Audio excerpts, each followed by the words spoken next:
el nombre del Padre, del Hijo y del Espíritu Santo. Amén. Padre nuestro que estás en el cielo, santificado sea tu nombre. Venga a nosotros tu reino, hágase tu voluntad en la tierra como en el cielo. Danos hoy nuestro pan de cada día, perdona nuestras ofensas, como también nosotros perdonamos a los que nos ofenden. No nos dejes caer en la tentación y líbranos del mal. Amén. Dios te salve María, llena eres de gracia, el Señor es contigo, bendita tú eres entre todas las mujeres y bendito es el fruto de tu vientre Jesús. Santa María, Madre de Dios, ruega por nosotros los pecadores, ahora y en la hora de nuestra muerte. Amén. Gloria al Padre y al Hijo y al Espíritu Santo. Como en el principio, ahora y siempre, por los siglos de los siglos. Amén. Nuestro Padre Santo Domingo de Guzmán, Ruega por nosotros. Santo Tomás de Aquino, Ruega por nosotros. Nuestra Señora Reina del Santísimo Rosario, patrona de las Islas Malvinas. Ruega por nosotros. En el nombre del Padre, del Hijo y del Espíritu Santo. Amén.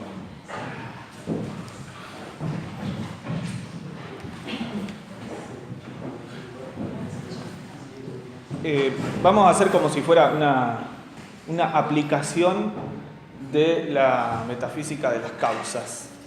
Es decir, luego de haber señalado cuáles son las causas de los entes, es decir, aquello según lo cual las cosas se hacen o se ponen en acto, lo que vamos a ver ahora es un tema que no es estrictamente metafísico, pero que está analizado o estudiado bajo estos principios metafísicos. Nos vamos a referir a lo que se da por azar en el orden natural, la suerte o la fortuna, el modo en que Aristóteles lo trató en el libro de la Física, segundo libro de la Física, capítulos 5 y 6, y el modo en que lo recibe Santo Tomás de Aquino a este problema y cómo se transforma gracias a la luz de la revelación en una doctrina profunda que nosotros entendemos como la providencia y el gobierno del mundo. Entonces, a la luz de estos planteos vamos a ver cuáles son las dificultades que se le presentan a Aristóteles y cómo se van resolviendo a la luz de la metafísica del doctor Angélico.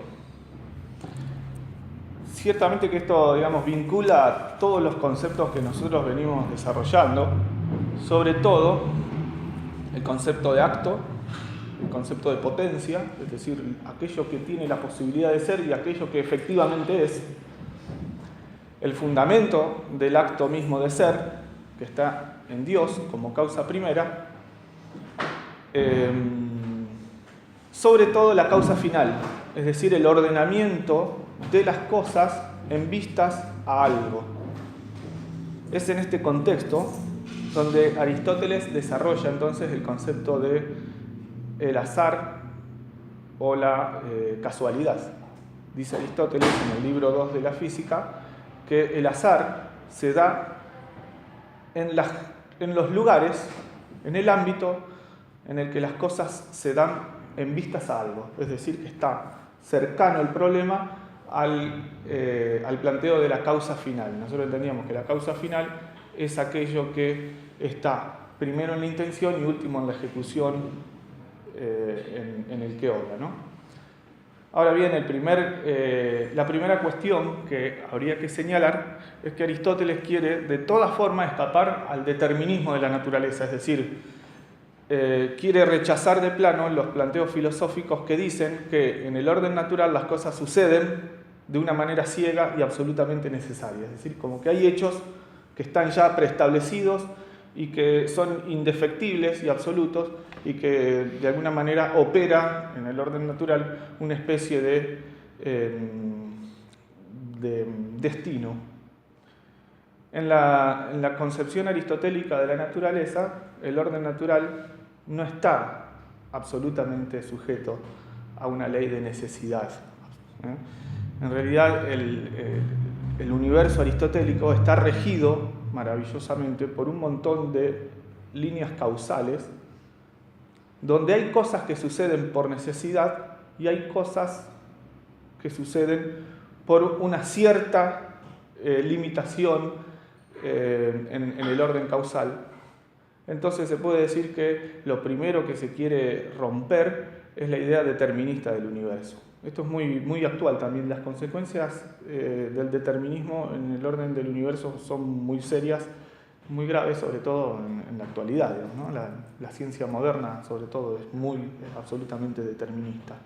Determinista significa que las cosas entonces ya están preestablecidas y siguen un curso marcado por una especie de destino, según el cual todo ya está prescrito y todo tiende, digamos, a desarrollarse según una rigurosa necesidad. Es por esto que Aristóteles va a analizar en el libro 2, capítulo 5 de la física, esta cuestión de la suerte y la casualidad como causas accidentales o indeterminadas. Yo voy a leer brevemente alguna especie de resumen de este texto, como para contextualizar un poquito de dónde surge el problema. Dice Aristóteles que, puesto que observamos que algunas cosas suceden siempre de la misma manera y otras en la mayoría de los casos, es evidente que de ninguna de ellas se puede decir que su causa sea la suerte o que suceden fortuitamente, ni de lo que acontece por necesidad y siempre, ni de lo que se hace en la mayoría de los casos. Es evidente que la suerte y la casualidad son algo. Ahora bien, algunas cosas suceden para algo y otras no.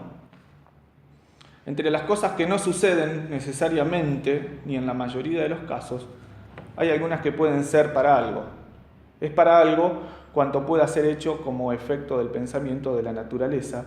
Pues bien, cuando tales hechos suceden por accidente, decimos que son debidos a la suerte. Es decir, nosotros tenemos que, según el principio de causalidad, podemos atribuir una razón suficiente a las cosas que son hechas, tanto en el orden natural como en el orden humano. Ahora bien, hay situaciones que parecen que esta relación causal como que se oculta o como que se opaca. Entonces Aristóteles va a introducir el concepto de causa accidental a todo esto. Lo que es causa por sí es determinado. Lo que es causa accidental es indeterminado. Pues en una cosa pueden concurrir multitud de accidentes. Así pues, como se ha dicho, cuando en las cosas que suceden para algo concurren tales accidentes, se dice entonces que estos son debidos a la casualidad o a la suerte. Ustedes me van a perdonar si yo lo hago un poco leído, digamos, pero me parece que lo que se plantea es bastante riguroso y exige un poco ir detenidamente sobre estos conceptos, ¿no es cierto? Bueno, Aristóteles no fue entonces un determinista. Todo su esfuerzo por comprender la naturaleza está en demostrar que lo que existe sirve para un orden necesario preestablecido. Todo hecho natural o humano es tal en vistas a un fin. Esta idea queda sujeta al concepto de causa final. Aristóteles llama la causa final como aquello que se realiza en vistas a un fin, en vistas a algo. La finalidad es un tópico en el pensamiento de Aristóteles y recorre de hecho toda su metafísica, toda su física y su filosofía de la naturaleza. Es decir, el entender el universo como ordenado, sobre todo regido por la causa final, es decir, con un propósito. ¿Se entiende? Desde luego que analizar la cuestión tratada aquí en Física 2, 4, 6 obliga a quien se lo proponga a ponerse al corriente de los fundamentos metafísicos del pensamiento atomista aristotélico, a saber, la doctrina del acto, de la potencia, como justificación de todo movimiento. Eso es un poco los conceptos que nosotros habíamos venido desarrollando. La potencia es aquello que está en vías de hacerse, y el acto es la realización plena o la perfección del ente en su existencia, ¿no? Más aún si se tiene en cuenta que la misma física la entiende Aristóteles como una ciencia que estudia el ente móvil, es decir, que la consideración del acto y la potencia es la consideración del ente según el punto de vista de su movimiento, de su movilidad. Pero la clave del problema del azar la encontramos en la teoría hilemórfica. Yo lo anoté por ahí en el pizarrón la semana pasada, que es la doctrina esta que explica al ente a partir de la conformación de la materia y la forma. La teoría hilemórfica, es decir, todos los entes están compuestos de materia y forma. Por cuanto esta determinación es recibida, es decir, la forma es recibida en el ente, en el sustrato material. La forma es la plenitud del ente, la perfección del ente recibida en el sustrato material, entendida la materia como sujeto.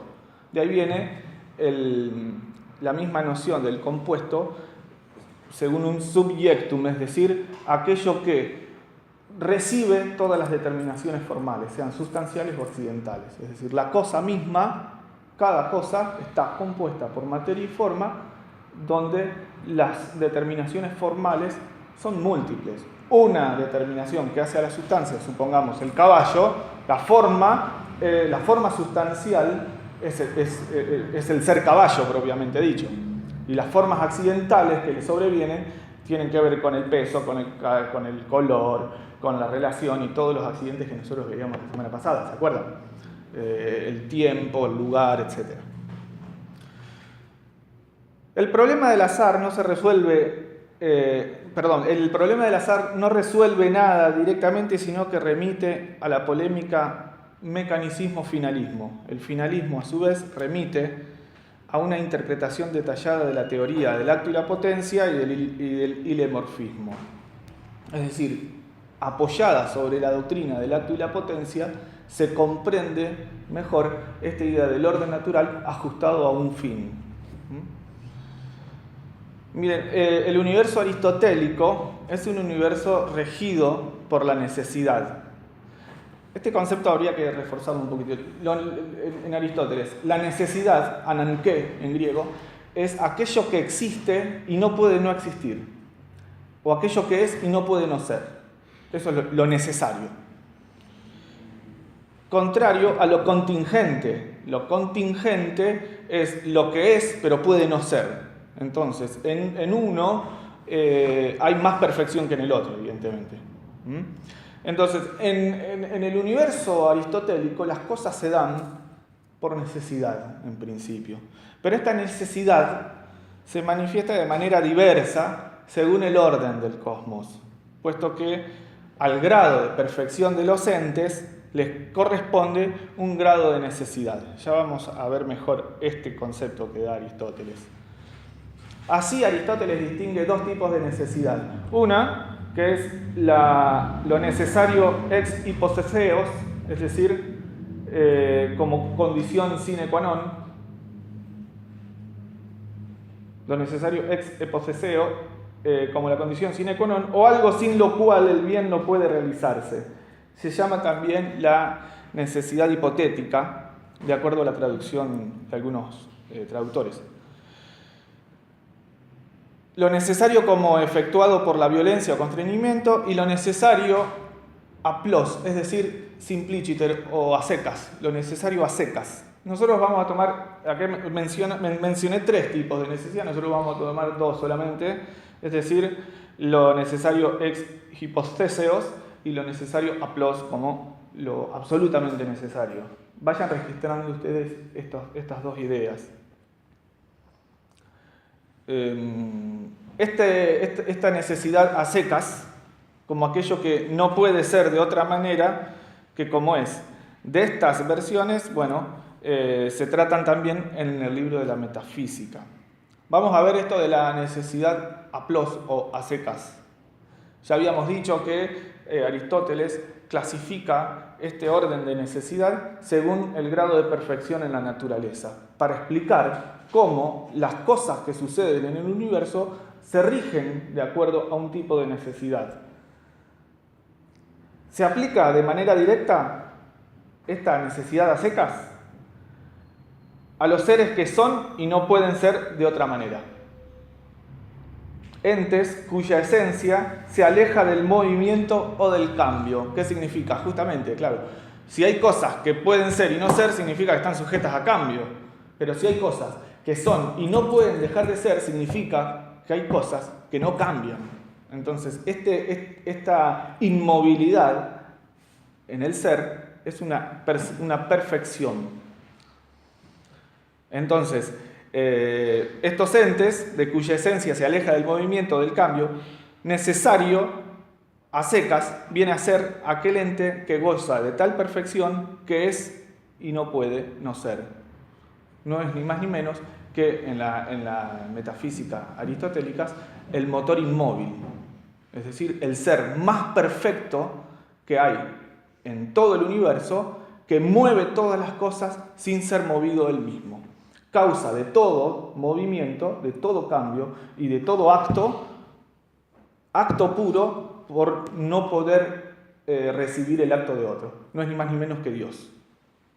En la concepción física o cosmológica de Aristóteles. Este ser, que es y no puede no ser, se rige bajo la necesidad simpliciter o a secas. Es decir, está absolutamente determinado por su perfección. ¿Me siguen hasta ahí? Entonces, esta perfección la tiene el primer motor, el cual es y no puede dejar de ser. En línea descendiente se aplica este tipo de necesidad a las esferas celestes, a los astros, cuyos entes participan del movimiento, pero en un grado mínimo. En el universo aristotélico, entonces, luego del primer motor, acto puro y perfección suma, se ordenan los entes celestes, los cuerpos celestes, que participan del movimiento, pero no participan de otro tipo de cambio. Es decir, el único cambio que tienen es el del movimiento, que para Aristóteles el movimiento es el cambio más cercano a la perfección, digamos. Es decir, cuando los entes cambian por locación o por movimiento, se dice que es el primer movimiento en realidad. Es decir, que la perfección es casi perfecta, por así decirlo. Muy bien. Estos astros carecen entonces de movimiento sustancial, cualitativo, cuantitativo, es decir, no cambian más que en el movimiento. Solo se encuentra en ellos el movimiento local, que es el primero entre todos los movimientos. Pero más aún, en cuanto que los astros se mueven en movimiento circular, que es el movimiento perfecto y eterno, por lo tanto necesario. Entonces tenemos al primer motor y a los cuerpos celestes que gozan de la perfección del ser y que se rigen por esta necesidad a plus o simpliciter o a secas. Es decir, que en el orden del universo supralunar se rigen este tipo de necesidad. Los entes se rigen según este tipo de necesidad. Habría que ver ahora cómo sucede en el mundo sublunar, es decir, en el mundo mismo, donde los entes cambian y están regidos por un principio de cambio permanente. Lo que intenta buscar Aristóteles es la explicación de la necesidad en este orden, ¿cómo se dice?, de los cuerpos que cambian, de las cosas que cambian. Es decir, en el mundo sublunar, como dije. Menudo problema, entonces, porque Aristóteles tiene que referirse a que en el mundo sublunar rige una cierta necesidad. No ya una necesidad a secas, sino una cierta necesidad. Puesto que en él se dan hechos que se verifican solo frecuentemente. La constancia del mundo de las esferas celestes se rompe en la naturaleza de los entes finitos y múltiples, en donde solo se puede hablar de cosas que ocurren la mayoría de las veces. Josepito Puli, dice Aristóteles, cosas que suceden la mayoría de las veces. Hechos naturales que frecuentemente siguen un orden causal, aunque algunas veces parecen interrumpidos por lo que suele llamarse suerte o casualidad. ¿Se entiende? Entonces, para Aristóteles, el azar tiene lugar en los hechos que ocurren en vistas a algo y más especialmente en los acontecimientos humanos, puesto que en este mundo las cosas son contingentes. Ustedes vayan registrando entonces estos conceptos, ¿no? Lo necesario y lo contingente. Lo contingente entonces es lo que está sujeto a cambio, lo que es pero puede no ser. Puesto que en este mundo las cosas son contingentes, sujetas al cambio permanente, ¿qué tipo de necesidad gobierna el mundo de la materia? Esa es la pregunta que hace Aristóteles. Este es el gran cuestionamiento, la gran pregunta de la cosmología griega. ¿Qué tipo de necesidad gobierna el mundo de la materia? Porque parece ser que la materia introdujo en los entes, en las cosas finitas, una especie de corrupción. Es decir, dejaron de ser tan perfectos como son el motor inmóvil y los astros. Es decir, que la materia de los entes naturales están sometidos a una mayor corrupción. Corrupción entendida como la posibilidad de aniquilación, digamos, ¿no? La posibilidad de acabamiento, es decir, la finitud. Cuanto más finito es un ente, más corrupción tiene. ¿Se entiende? No aparece acá un concepto de corrupción vinculado a la idea de pecado, me refiero, ¿no? No específicamente una corrupción moral, sino una corrupción natural, ¿eh? Aquello que es y de repente no es más, se aniquiló o se murió, digamos, ¿no? Bien, ¿cómo conciliar entonces el ser necesario con la multiplicidad de los entes materiales?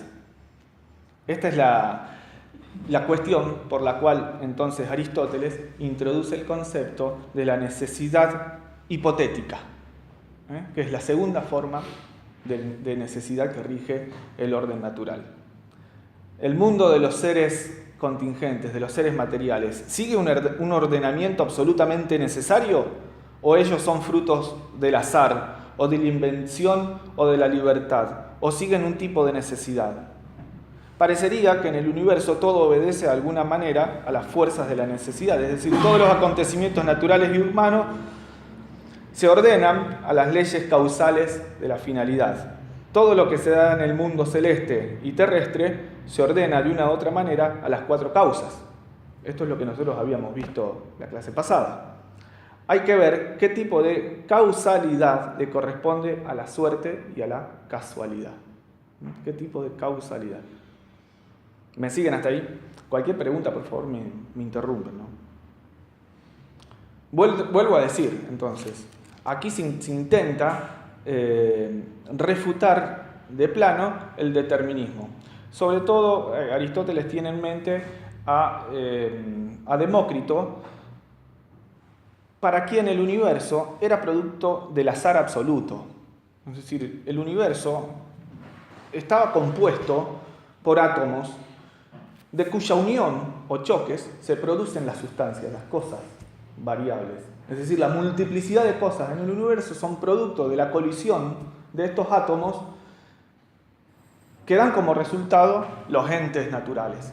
Pero estas colisiones de átomos son totalmente fortuitas, es decir, no siguen un orden preestablecido, sino que simplemente utiliza Demócrito la idea de que como que van cayendo en una especie de infinito y en la medida que van cayendo van colisionando una con otra y así se producen los entes naturales. Por una ley de absoluta necesidad, es decir, el azar vinculado a la necesidad directamente. Es decir, que las cosas se dan por azar y necesariamente. Hay muchísimo de esto en las concepciones científicas actuales, sobre todo en la biología, ¿no? Esta idea de que los entes, los organismos vivos se dieron a partir del resultado de colisiones atómicas, movidos solamente por una especie de indeterminismo absoluto. Es decir, no hay ninguna finalidad más que el puro choque o el ciego choque de partículas que generaron las estructuras vivas y los diversos cuerpos complejos que forman la atmósfera o la biosfera del mundo, ¿no? Acá viene entonces el problema que Aristóteles quiere resolver. La palabra griega tige o suerte o to automaton, lo que se da por azar, revelan dos modos en que se expresa lo azaroso, el azar o la fortuna. Bien, yo voy resumiendo porque si no... acá viene el punto, ¿no es cierto? El problema del azaroso sugiere la paradójica sospecha de un vacío o un hueco en la metafísica de la causa final. ¿Por qué? Porque si la causa final es aquello según lo cual algo es hecho, cuando aparece un hecho fortuito parece ser que el propósito desaparecería, ¿no? El filósofo Aristóteles busca acoplar las conclusiones al sistema general de las cuatro causas, teniendo en cuenta que las cosas siempre suceden en vistas a algo. Entonces, el rasgo distintivo del azar en Aristóteles es la cualidad de que un acontecimiento se distingue del resto por una excepcionalidad. Toda vez que expresamos que algo sucede por azar, nos remitimos a una causa incierta o indeterminada, que no sucede comúnmente, pero que no obstante produce efecto evidente. ¿Me siguen? Como dice un estudioso de Aristóteles, además de las cosas que ocurren siempre uniformemente y de aquellas que acontecen la mayor parte de las veces, existen acontecimientos que constituyen las excepciones a las reglas habituales de la naturaleza. Estos mismos acontecimientos también reciben el nombre de per accidens, es decir, accidental o por accidente. Entonces, como para ir cerrando la idea aristotélica, el azar no sería una causa activa, sino un nombre para designar la concurrencia de causas segundas, infinitas y desconocidas, que concurren en un acontecimiento determinado. Es decir, el azar es como una quinta causa. Pero como lo que confluye en un acontecimiento azaroso es indeterminado, no se puede decir que sea específicamente causa. Entonces es causa accidental. Es decir, es una privación de un orden causal introducido en un acontecimiento determinado. Aristóteles pone en este libro un ejemplo gráfico que dice algo así como que salí a la plaza a buscar víveres. En el camino o en la plaza me encontré con un deudor, con un acreedor, que justo estaba con plata en la mano. Entonces aproveché y le cobré. Resulta ser que Aristóteles no tenía, o sea, en el relato no estaba en el propósito de ir a cobrar, pero casualmente se lo cruzó al tipo y le cobró. Aquí lo que sucedió fue que, en virtud de un hecho fortuito, la causa final como que varió y se transformó a raíz de ese mismo hecho fortuito. Es decir, se cruzaron una multitud de causas que confluyeron entonces en el coronamiento de un hecho que no estaba previsto. Por eso se habla de causa accidental. ¿Se entiende? Esta cuestión tratada por Aristóteles queda justificada o intenta justificar el orden finalista del universo, es decir, todo lo que se da en el universo se da de acuerdo a un fin que puede ser visto o no, es decir, puede ser conocido o no. Yo puedo explicar la causa de un hecho o puedo no explicarla, pero sin embargo el hecho se da completamente.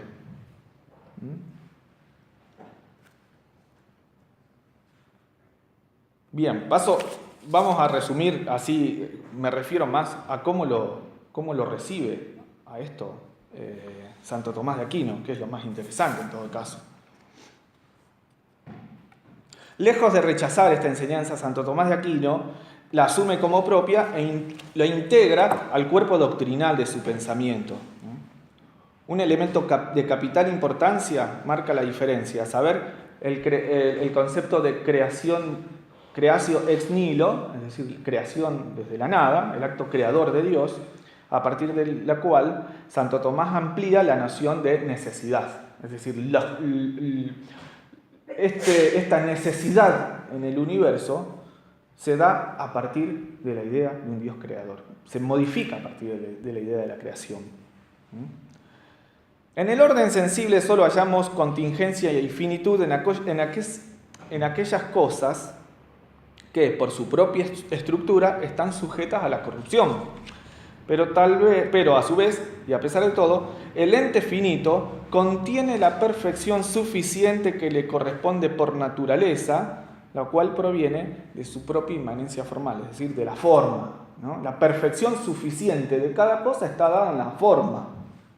De esto no hay duda.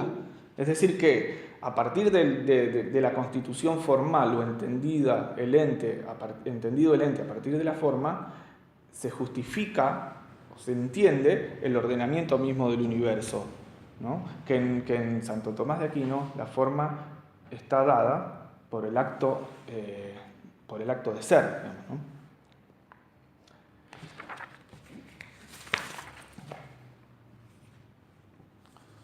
Bueno, al igual que en Aristóteles, Santo Tomás distingue la necesidad de dos modos principales. Necessitas absolute, es decir, necesidad absoluta, que en pleno sentido le corresponde a Dios, es decir, Dios como aquel que es y no puede no ser. Y necessitas ex supposizione, o hipotética, del mismo modo como lo entendía Aristóteles. Entonces, este concepto de necesidad, cuando es relativo a las cosas, no debe entenderse en sentido unívoco, sino que se aplica por analogía a lo singular y es concomitante con el de possibilitas o posibilidad.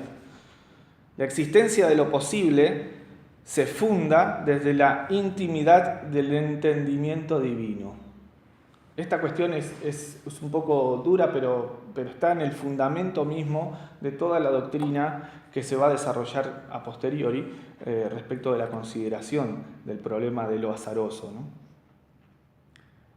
La distinción entre necesidad absoluta y necesidad hipotética, siendo correlativa con el orden divino y el orden creado, y a su vez con la existencia del ser actual y el ser posible, es de vital importancia para entender cómo se explica lo azaroso en el contexto de una doctrina que entiende el mundo salido de la mano de un Dios creador, que siendo el mismo ser subsistente, Dios, el mismo ser subsistente, dispone de todas las cosas por su influjo divino, el que se extiende tanto a lo universal como a lo particular, sirviéndose tanto de causas necesarias como de causas contingentes que pueden fallar incluso, ya que Él dispuso que se den en la naturaleza actos contingentes.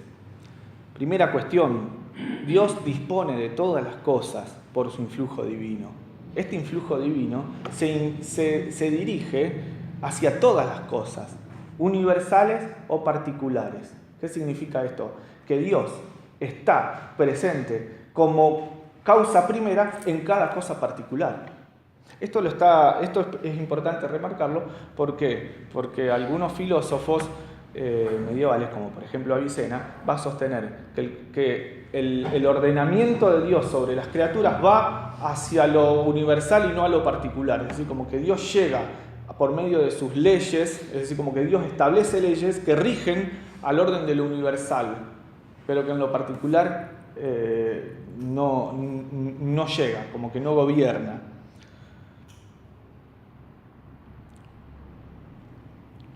Dios quiere que algunas cosas se hagan necesariamente y otras contingentemente, para que haya armonía en las cosas como complemento del universo. De este modo, algunos efectos los vinculó a causas necesarias que no pueden fallar y cuyos efectos se dan necesariamente. Y algunos otros efectos los vinculó a causas contingentes que suelen fallar y cuyos efectos se dan contingentemente. Por lo tanto, no es que los efectos queridos por Dios se den contingentemente porque las causas próximas sean contingentes, sino que porque Dios quiere que los efectos se den contingentemente, dispuso de causas contingentes.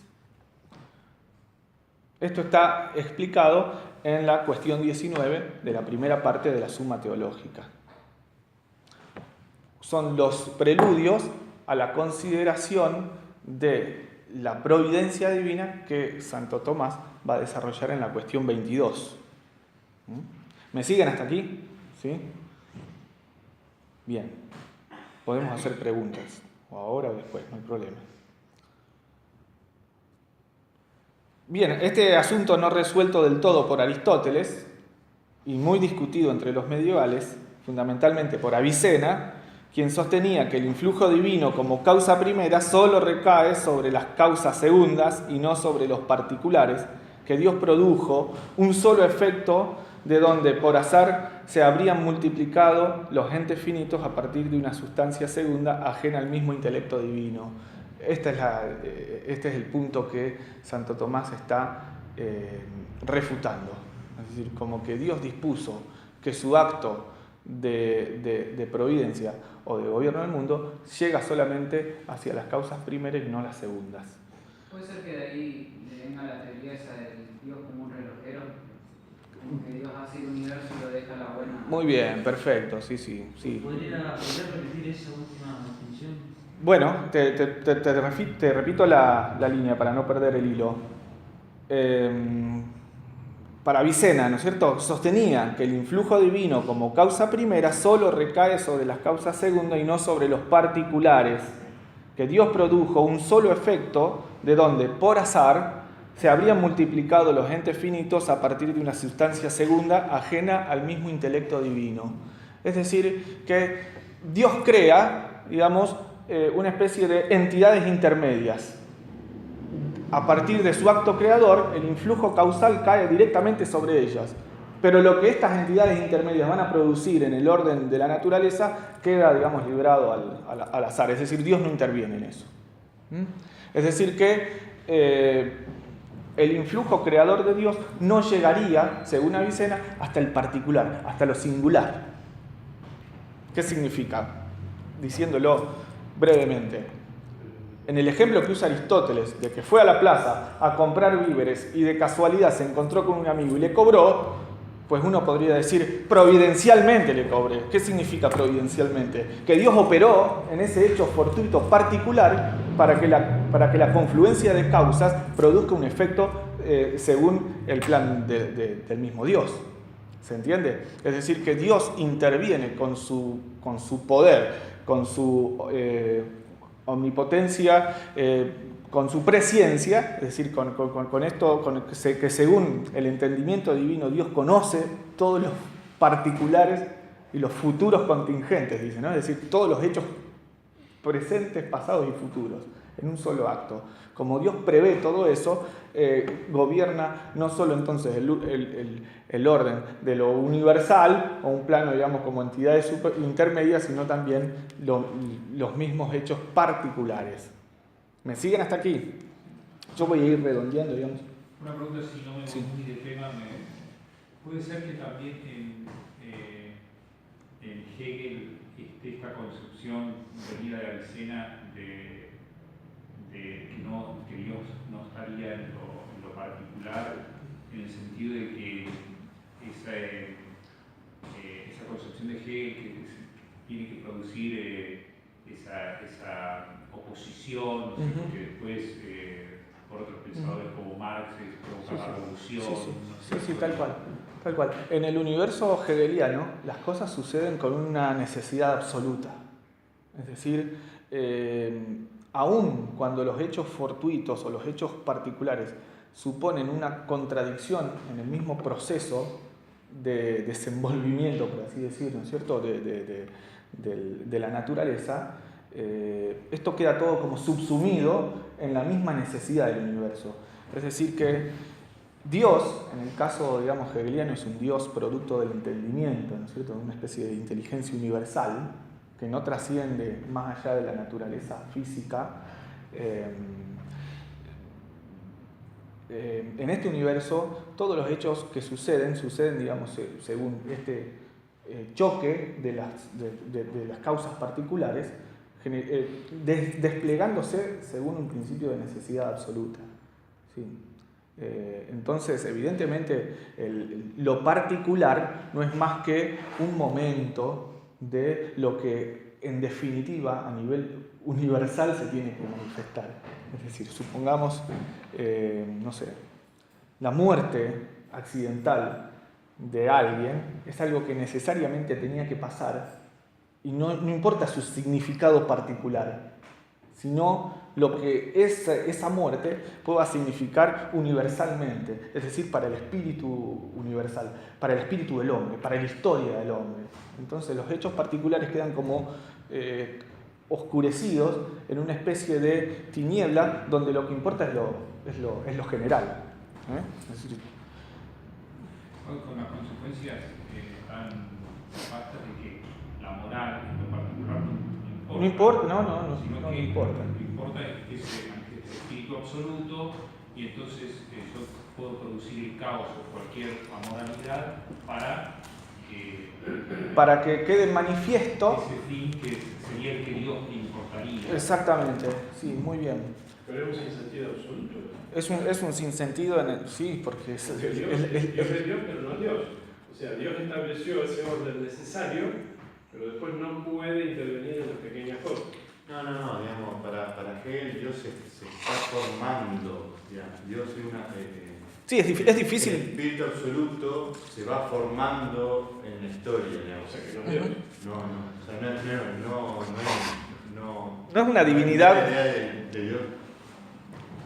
personal, individual, perfectísima, digamos, separado. El espíritu absoluto es algo que se va formando, que va deviniendo en la historia. Dios, mira, para decirlo de alguna manera, para el pensamiento hegeliano, Dios es lo que el universo del mundo humano piensa acerca de Dios. Sin embargo, acaba de decir que su voluntad es indefectible. Sí, se cumple necesariamente. Necesariamente. Pero no sobre lo particular. Porque si no, no hay una voluntad. Es absurdo. Sí, es absurdo. Sí, Hegel no habla de una voluntad divina, digamos. Es como que debe cumplirse eso. Para que se forme, digamos, para que devenga el espíritu absoluto. O sea, las cosas se cumplen necesariamente para que el espíritu absoluto se produzca, digamos. O sea, no por voluntad de ese espíritu que no preexiste, sino, no sé, por una... Pero tiene que haber una voluntad preexistente para eso, que es la que marca el camino. El mismo Dios, digamos. Es el mismo Dios que se va desplegando o explicando en los mismos momentos de la historia. Entonces, un hecho histórico fortuito o particular tiene sentido solamente en vistas al significado universal. Vale decir, que Cristo haya muerto tiene sentido no en el acto sacrificial de la muerte y resurrección de nuestro Señor, sino en lo que se esperó al final, cuando los hombres tomaron conciencia de la muerte de Dios y de la omnipotencia del pensamiento. Una cosa, digamos, totalmente racionalista, evidentemente, totalmente cerrada sobre sí mismo, donde ni la muerte de Cristo, ni la muerte de Sócrates, ni la muerte de Kierkegaard van a tener sentido pleno, sino solamente en el pensamiento universal del hombre. Este es el concepto de espíritu absoluto que maneja Hegel, es decir, la conciencia de sí mismo, ese es Dios, es conciencia de sí mismo manifestado en la conciencia humana. Es un tema muy complejo. Y el pensamiento de hoy, el pensamiento moderno en general. No, por supuesto. Se planifica y se resuelve plenamente en la modernidad, sobre todo en Hegel. Es decir, que como que en Hegel Dios es la explicación más perfecta de sí mismo. Es una cosa muy embrollada, pero tiene que ver con esto, digamos, de que los hechos fortuitos que van dando movimiento al mundo hasta llegar a la plenitud de la conciencia de sí, de los hombres, es decir, los hombres conscientes de sí mismos, transformados en Dios, no tienen significación sino solamente para este último momento. Sí, yo no puedo conocer la realidad. No, obviamente, no. Ya en Hegel, digamos, no hay ni siquiera realidad. Claro, no es con la realidad, ni con los mentes, ni No existe. ni con la verdad, digamos. Existe la contradicción solamente. O que es una realidad en continuo cambio. Claro, la contradicción. Para Hegel, el ente es la contradicción misma, el ser y el no ser juntos. A nosotros nos cuesta pensarlo, pero en realidad el fundamento del ente está en el movimiento y no en la estabilidad. Yo cuando hablaba de las esencias, por ejemplo, nosotros decimos, la esencia del caballo es aquella determinación que recibe cada ente que me permite pensar el caballo y decir o predicar de él todo lo que a él le corresponde. Pero para esto yo necesito separarlo del orden real, es decir, hago como una especie de abstracción formal en donde de alguna manera yo detengo el movimiento mismo del caballo o toda su temporalidad. Un universal. Un universal, ahí está. En Hegel eso no se da. Es esta concepción de la esencia como algo estable, universal, eterna, si se quiere decir, inmóvil. En Hegel no, la esencia es la movilidad misma, el cambio mismo, en la medida que tiene confrontación. Es decir, la afirmación y la negación a la vez. Tesis, antítesis. Tesis, antítesis y síntesis. Es decir, este es el movimiento de una regla universal de necesidad absoluta que sigue el universo. El universo se mueve absoluta y necesariamente según este proceso de afirmación-negación. El fin es moverse. El fin es, quién sabe, no sé. No sabemos ahora dónde está el espíritu absoluto, pero digo, hoy en día en el mundo suceden cosas aberrantes y nosotros, si yo soy hegeliano, tengo que decir, en vez de rasgarme las vestiduras por las cosas que veo, debo decir, el espíritu está hablando. Hay que ver qué está diciendo. Es una cosa, digamos, que esperemos cuando se resuelve, como que las cosas se tienen que resolver solas. Esto está dicho un poco vulgarmente, pero si usted discute con cualquier hegeliano, le va a dar la razón de que sí, vos no te podés arrancar las vestiduras por las cosas que hay en el mundo, si en definitiva el mundo es lo que hay. Nada más, es el hombre que está teniendo conciencia de sí mismo, y si hay Dios, será de Dios, y si no, es la nada absoluta. Bueno, ya está, no hay más que eso en realidad. Yo, digamos, por mi parte, digamos, creo que es un sinsentido absoluto, donde justamente lo que pierde entidad son los hechos particulares. En realidad, esta idea del gobierno de Dios o de la providencia de Dios sobre los hechos particulares tiene, digamos, una positividad, digamos, que nos despierta a la verdadera realidad, en cuanto que lo que a Dios le importa es mi propia vida. Es decir, que lo que a mí me sucede, aun cuando yo no soy consciente de por qué me sucede, Dios está gobernando los destinos de mi vida, digamos, por su acción providencial. ¿Se entiende? Esto está en contraposición absoluta contra este universo hegeliano que es de base materialista, absolutamente materialista. ¿Por qué? Porque la contradicción está por la materia. Entonces, en el universo hegeliano tiene más valor la materia que la forma. La forma es un momento, nada más. No hay un deber ser. No hay un deber ser. Sí. No hay más regla que la regla del desenvolvimiento del espíritu. Ahora bien, cuando Hegel tiene que explicar un poco la cuestión de la ética, ahí sí, digamos, se mete en la consideración de la ética como eticidad. Entonces acuña un poco, por así decir, el concepto de eticidad, que es lo que el Estado manda por derecho propio que debe hacerse para manifestarse a sí mismo como universal. Es decir, la ética queda expresada en el Estado como una especie de ley universal que ordena la vida de todos los singulares. En realidad la vida de los singulares no tiene sentido, como todo lo que sucede, digamos, en el pensamiento hegeliano de fondo. Ni lo particular ni lo singular tiene sentido, sino solamente lo universal. Entonces, la ley de la eticidad tiene sentido solamente en el Estado y no hay una moralidad individual, digamos. Esto es muy, muy complejo. Es muy complejo, realmente no se puede agotar tan rápidamente, pero en líneas generales es esta idea de que lo universal tiene más sentido que lo particular. Bueno, Contra esto, Santo Tomás dilapida al pensamiento de Avicena, por ejemplo, que es sin duda una de las líneas conductoras en donde el hegelianismo hace pie, sobre todo en esta idea que da Avicena de que Dios es una especie de entendimiento universal, es decir, el entendimiento agente, es decir, aquello que el hombre conoce, lo conoce según Dios y de manera común, que significa que la actualización de la esencia que se da en mi entendimiento es colectiva, no es individual. Esto es más complejo también, ¿no?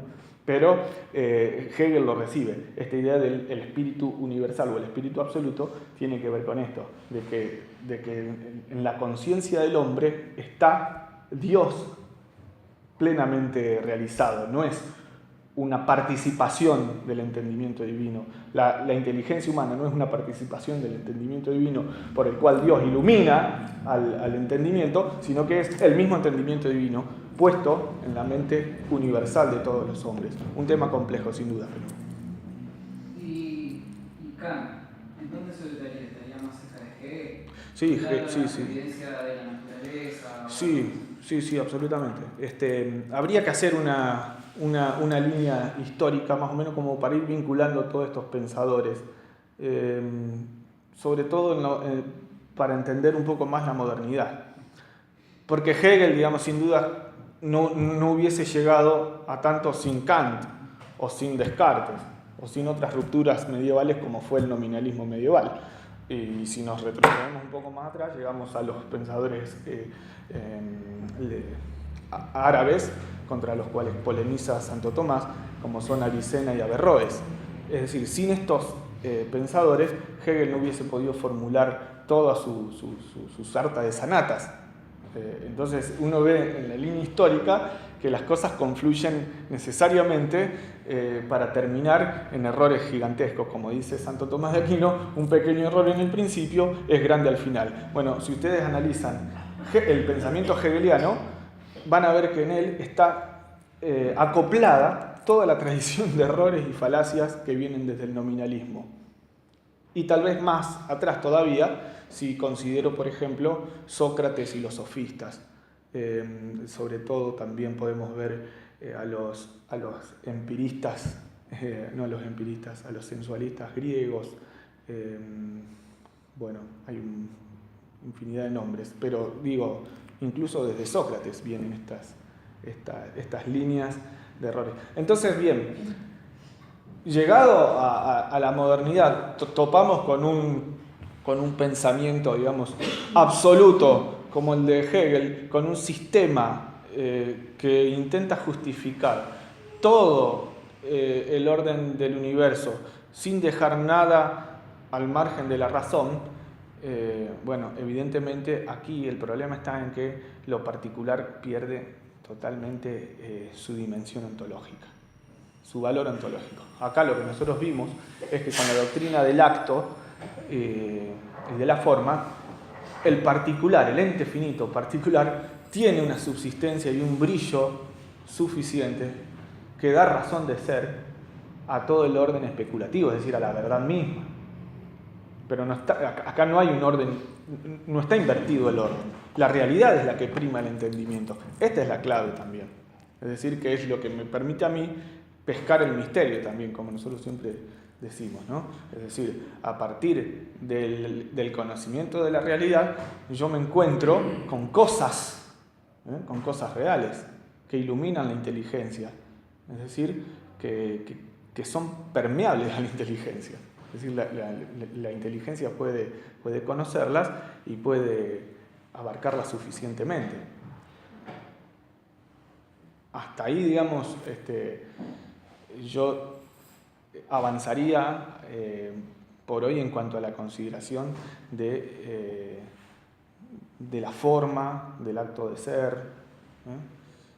Sin dudas que lo más grande que tiene esta doctrina de fondo es que, en definitiva, todos los hechos que suceden, sobre todo en el ámbito de la praxis, o sea, en el ámbito del obrar humano, está regido por un principio final, digamos, de causalidad final, aun cuando los hechos que sucedan sean arbitrarios o accidentales. Entonces allí sí se puede entender que Dios gobierna de una manera misteriosa e inefable los hechos humanos. Me parece que hemos hecho por lo menos la gran distinción, que es esto que postula Santo Tomás de Aquino respecto del pensamiento de Avicena, según el cual Dios interviene solamente en entidades intermedias.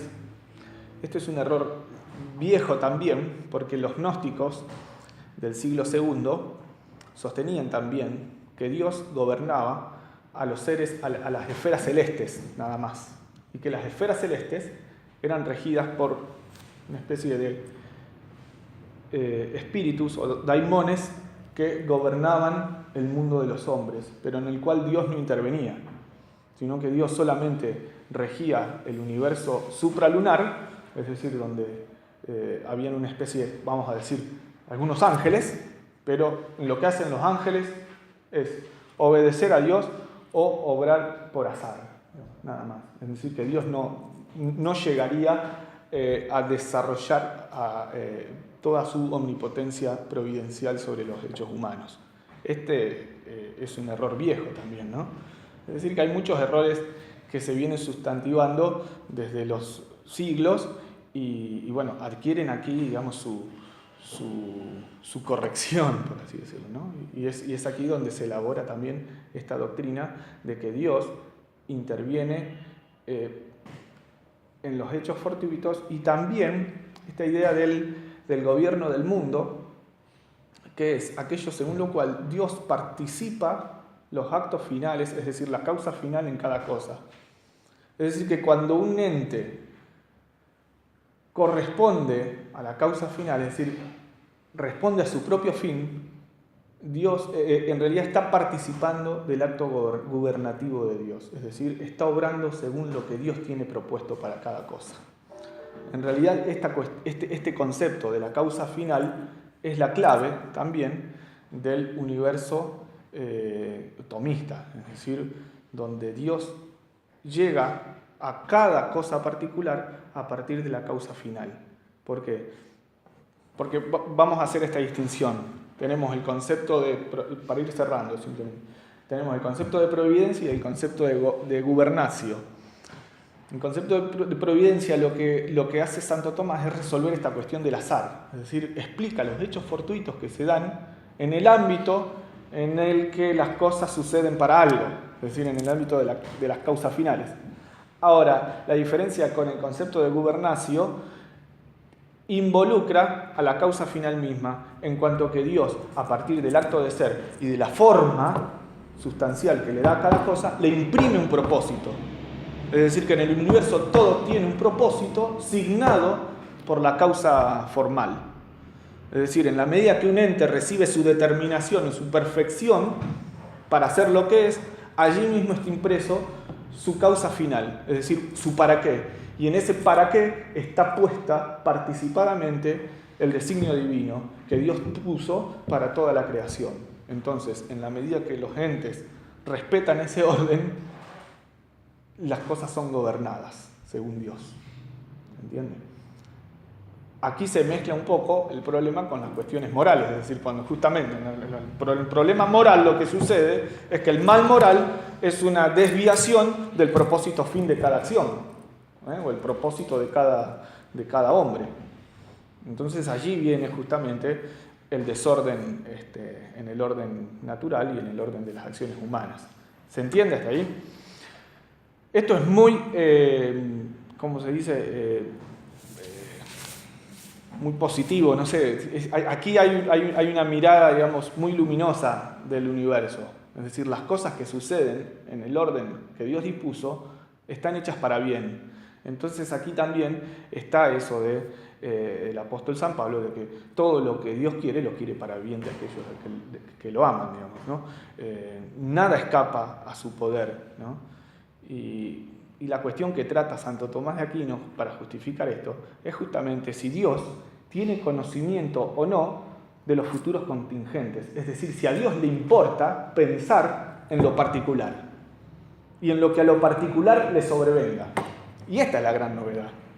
Esta es la explosión de luminosidad que hay en la doctrina tomista, guiada por la luz del Evangelio, en el que cada acto particular o singular, cada hecho singular, tiene un fundamento según Dios, porque Dios lo ha pensado y porque Dios lo conoce. Menuda cuestión, ¿no? En la idea de Dios, en Aristóteles, la idea de este motor inmóvil, el motor inmóvil aristotélico es un Dios que se piensa a sí mismo, pero que no se involucra en los futuros contingentes. Es decir, a este mismo motor inmóvil no le interesan las particularidades. Sin embargo, su acción causal llega hasta todo, hasta cada cosa particular, como lo trató de explicar Aristóteles. Pero sin embargo, no hay una omnisciencia o una presciencia que se ejecute particularmente sobre cada cosa. Es decir, no hay en este Dios aristotélico la idea de una providencia que se involucra individualmente en cada cosa. ¿Se entiende? Bueno, el tema es muy largo, pero no lo podemos extender mucho más. Si alguno quiere hacer alguna pregunta, si no, lo damos por... Sí. No, Andrés quería preguntar.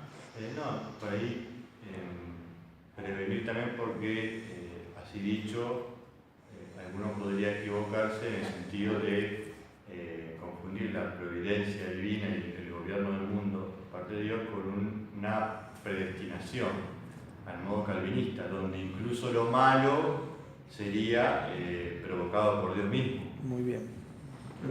Lo ponen así, o sea, Dios algunas cosas las quiere, otras las permite.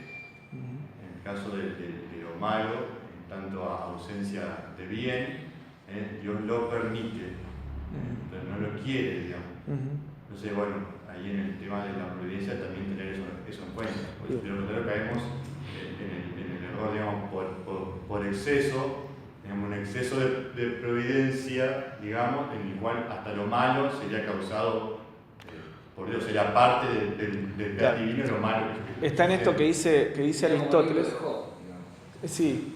Que permite que el diablo actúe, pero no es causa de Dios. Sin duda. Está en lo que en el párrafo que yo había leído un poquito adelante, en el que se dice que Dios ejecuta su acción causal aún sirviéndose de causas contingentes. ¿Qué significa? Que las causas contingentes no producen necesariamente su efecto, sino que lo producen en vistas a una concatenación de causas que deben seguir un orden preestablecido. Entonces allí está el asunto cuando interviene la voluntad del hombre. Es decir, que no todo lo que sucede en la vida del hombre está predestinado en el sentido de una especie de destino o fato o fatalidad de la cual yo inevitablemente iba a caer. Es decir, lo que a mí me pasó, bueno, ya estaba establecido, ¿no? Los males que me sobrevinieron o los pecados que cometí yo ya estaba predestinado. No existe esto, sino que hay en el orden de las causas esto de que Dios se sirve tanto de causas necesarias que cumplen perfectamente su propósito como de causas intermedias o contingentes.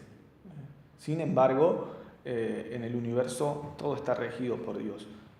Sin dudas que esta distinción que señala Andrés es muy valiosa, ¿no? Porque si no nosotros caemos en la idea esta de que al fin y al cabo el bien y el mal también son parte de una necesidad o de una fatalidad de la cual nadie puede escaparse. No es así porque se hace, como ustedes vieron, la distinción entre las cosas que suceden en el orden natural y las cosas que suceden en el orden de las acciones humanas. Bueno, cuando las cosas suceden por azar en el orden de las acciones humanas, ahí como que opera más esta idea de la causa accidental. Es decir, que las cosas se dan por privación. Acá hay un concepto también que tal vez yo, cuando armamos un poco todo esto, me estoy extendiendo unos minutos más, pero por favor, si alguno se tiene que ir, no hay problema. Aquí hay un concepto muy fuerte también, que yo tal vez no he desarrollado bien, que es el concepto de privación. La privación es la negación de esencia. Cuando yo digo, una esencia, una cosa, la cosa está compuesta de género, especie, diferencia, atributo y accidente. Todo eso es la cosa misma.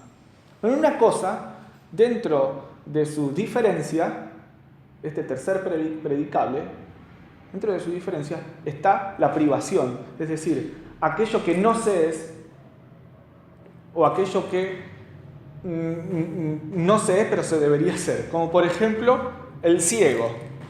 El ciego, la ceguera, es una privación de una cosa en un ser humano, supongamos, ¿no? La ceguera no es algo que un ser humano tiene, sino es algo que un ser humano no tiene, porque debería tenerlo.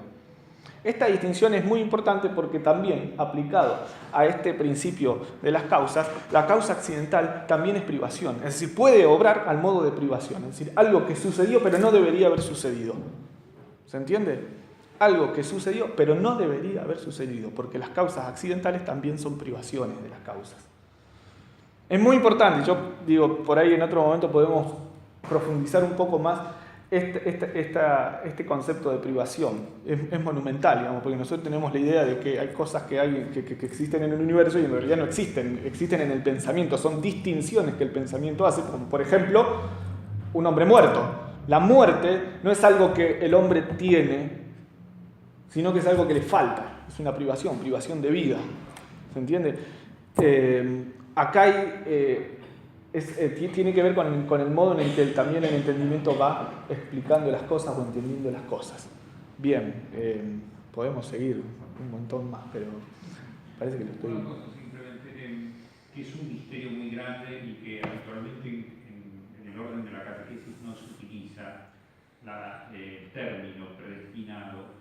En sana doctrina requiere todo el Tratado de la Gracia y bueno, metafísico profundísimo. Pero en sana doctrina se habla de predestinación, que es el Tratado revelado, ¿no? Pero claro, confluyen a él todo un misterio tan grande, ¿no es cierto? La omnisciencia de Dios que sabe quién se salva, quién se pierde, ¿no es cierto? Y un montón de... que por supuesto la filosofía en el orden sobre todo de la libertad, tanto tiene que decir.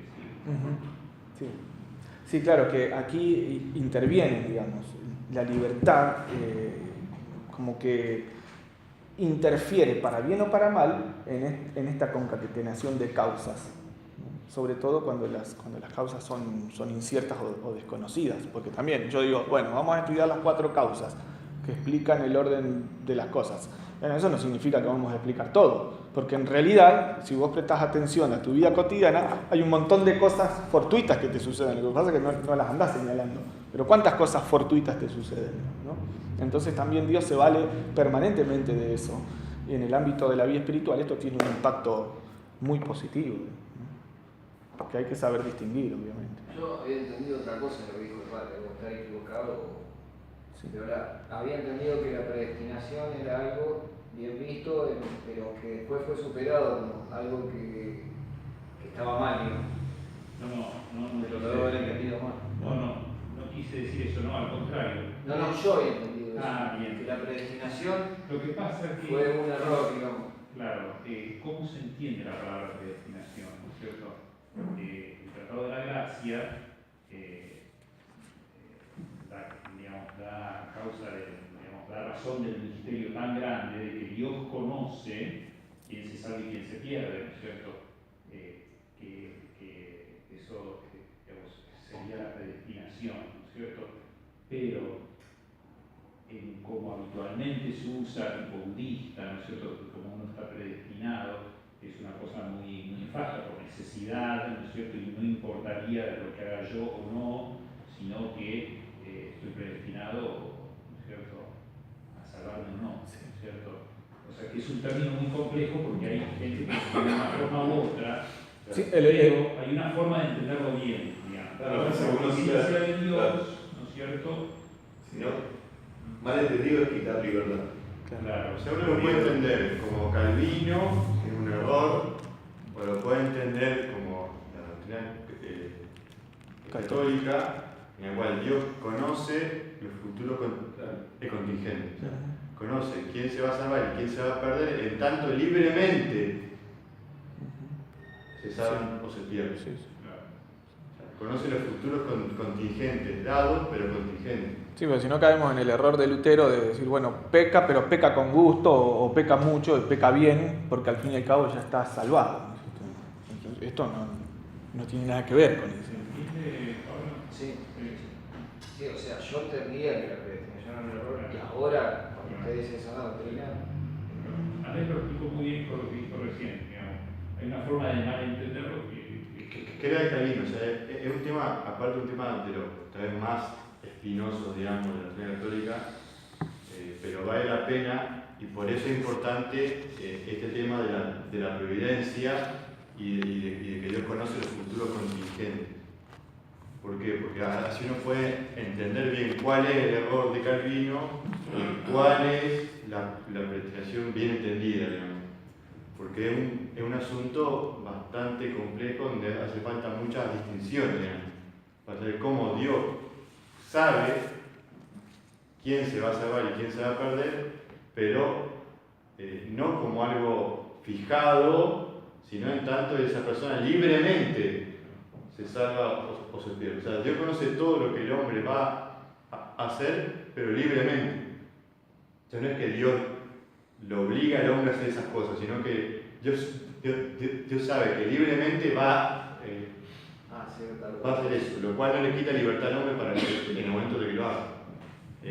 Por eso es importante este tema de filosofía, para luego entender cosas de teología tan